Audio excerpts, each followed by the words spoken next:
ये एक real story है जो कि कैप्टन रिचर्ड फिलिप्स की लाइफ पर बनाई गई है। ये स्टोरी सोमालिया के एक साहिल से स्टार्ट होती है जहां कुछ लोग आते हैं जिनके पास बहुत सारी गन्स होती हैं। दर हकीकत ये लोग समुद्री लुटेरे होते हैं। साहिल पर रहने वाले लोग माली मुश्किलात का शिकार होते हैं, इसलिए वो लोग इनके साथ काम करना चाहते हैं। अब ये लुटेरे इन लोगों को बोलते हैं कि इस बार तुम्हें समुद्र से एक बड़ा जहाज पकड़ कर लाना है। इसके बाद एक बड़ी बोट और दो छोटी बोट समुद्र की तरफ निकल पड़ती हैं। इन बोट्स के सारे पायलट समुद्र में बाकी जहाजों की सिमत देखते हैं जो सब इनके आसपास होते हैं, यानी कि इन्हें लूटना और हमला करना मुमकिन नहीं होता। तभी इन्हें एक जहाज दिखता है जो कि मुंबासा जा रहा होता है।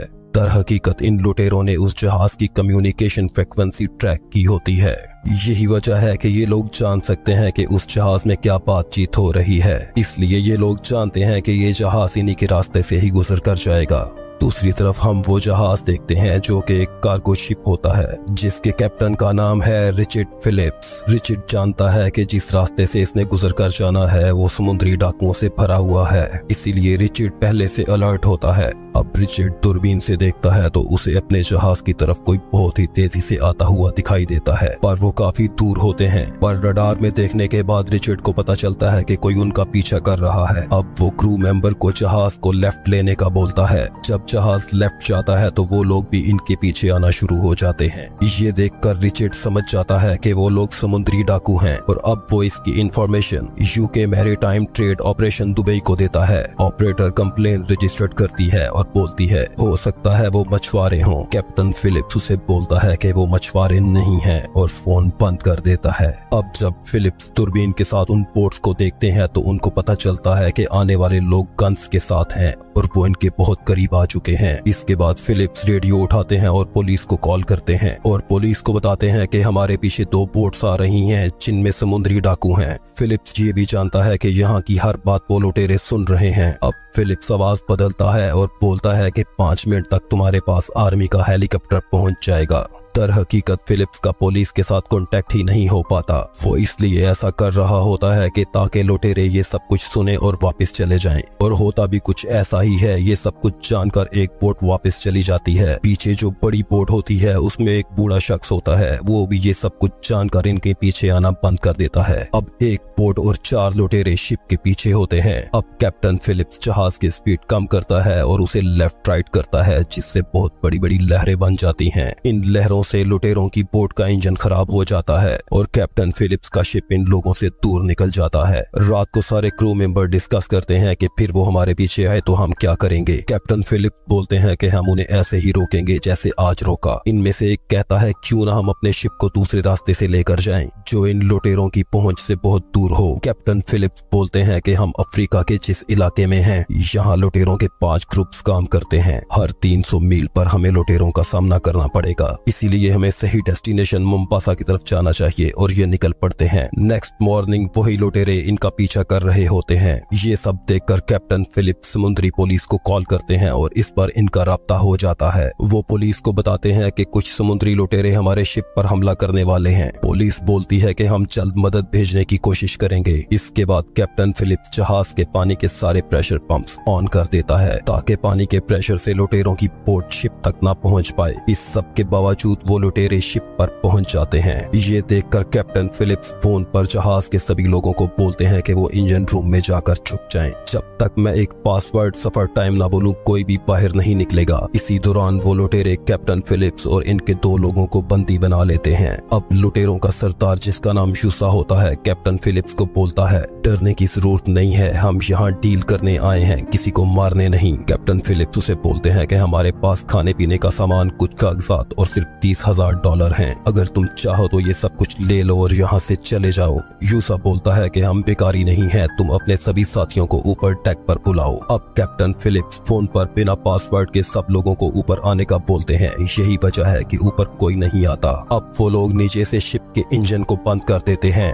ये देखकर लुटेरों का मालिक गुस्से में आ जाता है और फिलिप्स को बोलता है कि ये बंद कैसे हो गया। कैप्टन फिलिप्स आगे से बोलता है कि ज्यादा तेज चलाने की वजह से शायद इसमें कोई खराबी आ गई है। अब म्यूसा फोन उठाता है और अनाउंस करता है, अगर अब भी तुम ऊपर ना आए तो हर गुजरते मिनट के साथ मैं तुम्हारे एक बंदे की जान लूंगा। ये सब सुनकर भी कोई भी ऊपर नहीं आता। अब म्यूसा कैप्टन फिलिप्स को बोलता है कि मैं खुद नीचे जाऊंगा और सबको ऊपर लेकर आऊंगा। कैप्टन फिलिप्स म्यूसा को बोलते हैं कि ठीक है, पर हमें ध्यान रखना होगा कि नीचे जो इमरजेंसी लाइट है वो बंद ना हो। अगर वो बंद हो गई तो हमें कुछ भी नहीं दिखेगा। इस कन्वर्सेशन के दौरान कैप्टन फिलिप्स ने अपने वॉकी टॉकी का बटन प्रेस किया होता है ताकि नीचे वाले लोग ये जान जाएं कि उन्हें क्या करना है। नीचे छुपे हुए लोग ये सुनकर समझ जाते हैं कि अगर उन्होंने इमरजेंसी लाइट को ऑफ ना किया तो वो इनको ढूंढ लेंगे। अब इनमें से एक बंदा पानी लेने जाता है और दूसरा जनरेटर बंद करने के लिए। कैप्टन फिलिप म्यूसा और उसके आदमियों को उस साइड पर लेके जाना चाहता है जहां पर वो लोग नहीं हैं, पर म्यूसा की नजर एक मैप पर पड़ती है जिसे देखकर वो जान जाता है कि इंजन रूम बिल्कुल एंड में है। अब म्यूसा फिलिप्स को बोलता है कि सबसे पहले मैं इंजन रूम में जाऊंगा क्योंकि सारी प्रॉब्लम्स वहीं से हैं। फिलिप बोलता है कि इंजन रूम बहुत ज्यादा गर्म है, सबसे पहले हमें पानी लेना होगा। अब ये सब पानी लेने जाते हैं। वहाँ वो शख्स भी मौजूद होता है जो इंजन रूम से पानी लेने के लिए आया था। फिलिप्स उसे देख लेता है। वो कोल्ड स्टोर में छुपा होता है।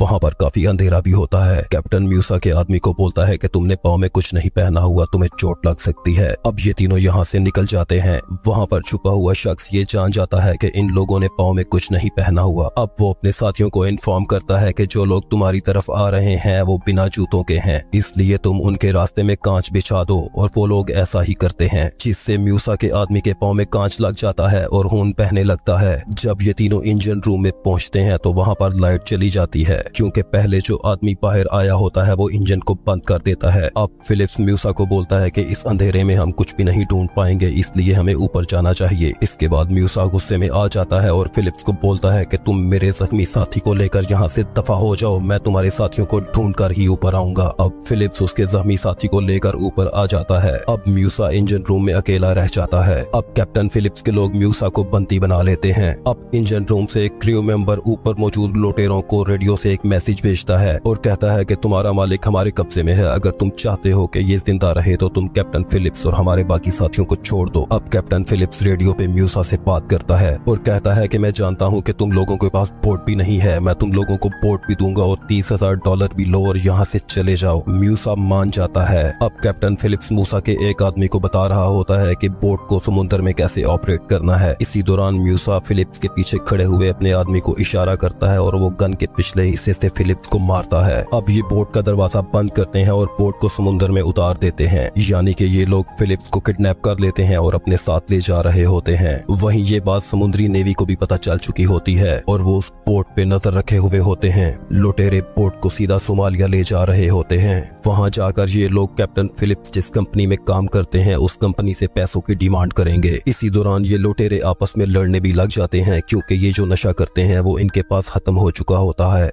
अब इनसे यूएस नेवी के शिप के कंट्रोल रूम से कांटेक्ट किया जाता है जो इनके बिल्कुल पास पहुंच चुका होता है। यूएस नेवी के कमांडर इन लुटेरों से बात करते हैं और कहते हैं कि तुम कैप्टन फिलिप्स को हमारे हवाले कर दो, हम तुम्हें यहाँ से जाने देंगे। म्यूसा कहता है कि अगर तुम हमें $10 बिलियन दे दो तो हम कैप्टन फिलिप्स को छोड़ देंगे। कमांडर म्यूसा को बोलता है कि इतने पैसों के आने में टाइम लगेगा, लेकिन तब तक हम तुम्हें खाना और पानी देने के लिए आना चाहते हैं। लुटेरों के पास पानी और खाने की कमी होती है, इसलिए म्यूसा मान जाता है। थोड़ी ही देर में यूएस नेवी की 2 बोट्स इन तक पहुंच जाती हैं। वो कहते हैं कि हम फिलिप्स को देखना चाहते हैं। वो फिलिप्स को बाहर लाते हैं। अब फिलिप्स कमांडर्स को बोलता है कि मेरी फैमिली को पता होना चाहिए कि मैं बोट की सीट नंबर 15 पर हूँ। दरअसल वो उन्हें इंडिकेशन दे रहा होता है। म्यूसे का साथी जब देखता है कि फिलिप्स मुसलसल नेवी वालों से बात कर रहा है तो वो उसके कान के पास गोली चलाता है। नेवी वाले जब गोली की आवाज सुनते हैं तो अपनी बोट को वापस बुला लेते हैं। कैप्टन फिलिप्स वॉशरूम के बहाने बोट से बाहर जाते हैं और समुद्र में छलांग लगा देते हैं, पर म्यूसा कैप्टन फिलिप्स को फिर से पकड़ लेता है। अब यहाँ आर्मी के हेलीकॉप्टर भी आ जाते हैं। ये देखकर म्यूसा कैप्टन फिलिप्स को गन पॉइंट के ऊपर बाहर लेकर आता है और रेडियो पर कहता है कि अगर किसी ने जरा सी भी चालाकी की तो मैं कैप्टन फिलिप्स का सर उड़ा दूंगा। दूसरी तरफ नेवी ऑफिसर म्यूसा को बोलता है कि हम तुमसे डील करने के लिए तैयार हैं, तुम में से एक को हमारे पास आना होगा। म्यूसा वहाँ जाने के लिए तैयार हो जाता है। इसके बाद यूएस नेवी की 2 बोट्स आती हैं और म्यूसा इनकी बोट को रस्सी डाल देती हैं ताकि वो इनके कंट्रोल से बाहर ना जा सके, और साथ ही इनकी बोट पर एक डिवाइस लगा देते हैं ताकि ये लोग जो भी अंदर बातें करें वो यूएस नेवी सुन सके। अब वो म्यूसा को अपने साथ लेकर जाते हैं। इस सब के बाद म्यूसा की बोट की तरफ बड़ी बड़ी लाइट्स जला दी जाती हैं ताकि बोट पर मौजूद लुटेरे कुछ भी देख ना सकें। अब शिप पर मौजूद स्नाइपर बोट पर मौजूद लुटेरों का पर वो सब के सब इनके निशाने पर नहीं आते, साथ साथ वो इनकी बोट को अपनी तरफ खींच भी रहे होते हैं। कैप्टन फिलिप्स को लगता है कि वो बच नहीं पाएंगे क्योंकि यहाँ पर हालात काफी खराब हो चुके होते हैं, इसलिए वो अपनी फैमिली को एक खत लिख रहे होते हैं। ये देखकर म्यूसा का आदमी कैप्टन फिलिप्स के हाथों को रस्सी से बांध देता है और आंखों पे भी पट्टी बांध देता है। अब बोट पर मौजूद तीनों लुटेरे स्नाइपर्स के निशाने पर होते हैं और स्नाइपर्स उन तीनों को एक साथ गोली मार देते हैं। इसके बाद कैप्टन फिलिप्स को वहां से बचा लिया जाता है। म्यूसे गिरफ्तार हो जाता है और उसे 33 साल की सजा सुनाई जाती है। ये सब कैप्टन रिचर्ड फिलिप्स के साथ 2009 में हुआ था और म्यूसा आज तक जेल काट रहा है।